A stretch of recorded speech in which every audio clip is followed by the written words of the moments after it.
HMC ప్రత్యేక council సమావేశం ప్రారంభమైంది. ఈ సమావేశంలో పలు కీలక అంశాలపై చర్చ జరుగుతుంది. ప్రధానంగా వార్డుల డీలిమిటేషన్పై చర్చిస్తున్నారు. వార్డుల డీలిమిటేషన్ ప్రిలిమినరీ నోటిఫికేషన్లో ఈ సభలో ప్రవేశపెడతారు.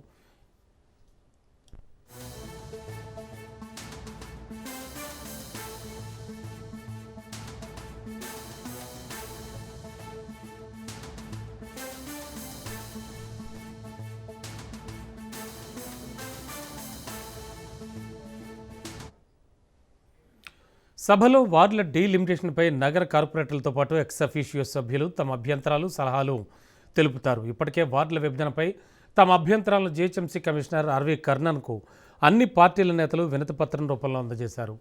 వార్డుల విభజన హద్దుల మ్యాప్ ఇవ్వట్లేదని కార్పొరేటర్లు చెబుతున్నారు. ఏ ప్రాతిపదికన వార్డుల విభజన చేశారో తెలియడం లేదంటూ కార్పొరేటర్లు వాపోయారు.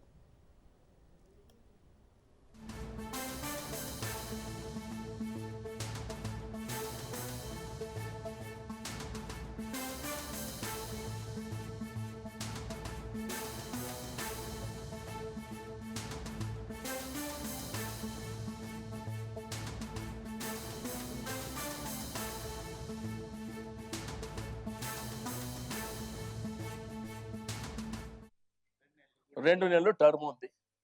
ఇప్పుడు వాళ్ళు రిప్రజెంటేషన్ తీసుకొని ఎక్కడెక్కడ వర్కులు వర్షాలు పడ్డాయి, రకరకాల ఇబ్బందులు ఉన్నాయి. వాళ్ళు ఇప్పుడు పోయి అడిగితే ఇన్ఛార్జ్ మినిస్టర్ సంతకం పెట్టాలన్నట్టు. ఓకే, పెట్టిపోయండి. కానీ మరి వాళ్ళు ఎప్పుడు వాళ్ళకు లాస్ట్ అవకాశమే కదా. దాన్ని మళ్ళీ టెండర్ ప్రాసెస్ ఎప్పుడైతుంది, వాళ్ళ ఫౌండేషన్ ఎప్పుడు వేయాలి, ఇవన్నీ కూడా మీరు దృష్టిలో పెట్టుకోమని చెప్తున్నా. కాబట్టి నేను మీ దయచేసి గవర్నమెంట్ ఎప్పుడైనా ఒక మంచి నిర్ణయం తీసుకుంటే మేము వెంటనే అపోజ్ చేయం అధ్యక్ష. వెంటనే అపోజ్ చేయవలసిన అవసరం కూడా మాకు లేదు. కానీ ఇక్కడ ఉన్నటువంటి ప్రజలని కాన్ఫిడెన్స్లోకి తీసుకుంటారా. ఒక్కొక్కరు 40, 50, 70 వేల మెజార్టీతో గెలిచి 70 వేల ఓట్లున్న ప్రాంతంలో గెలిచినటువంటి వ్యక్తులు వీళ్ళే కదా, ఇక్కడ ఉన్న వాళ్ళే కదా. మరి ఏ కార్పొరేటర్ అన్నా కన్సల్ట్ చేసిండ్రా? అది దయచేసి. కాబట్టి నేనేమంటున్నా అంటే ఇది అరీబరి చేయకండి. మీరు కావాలంటే ఒక నెల టైం ఇవ్వండి. ఒక నెల టైం ఇచ్చి అధికారులను కూడా ప్రజాప్రతినిధులతో పాటు అక్కడ ఉన్న బస్తీ సంఘాలు, గేటెడ్ కమ్యూనిటీ కాలనీస్తోని ఫిజికల్గా వాళ్ళు సర్వే చేయమని చెప్పండి. అట్లయితే ఎవరికి ఇబ్బంది లేకుండా ఉంటుంది. కాబట్టి రెండోది, అందరు నేను కమిషనర్ గారికి రిక్వెస్ట్ చేస్తున్నా, ఇవాళ రేపటికి కూడా మీరు పర్మిట్ చేయాలి మేడం.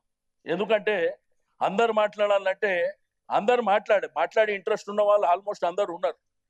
బట్ అంతా అయిన తర్వాత ఓటింగ్ చేయాలని చెప్పేసి నా ప్రధానమైనటువంటి డిమాండ్.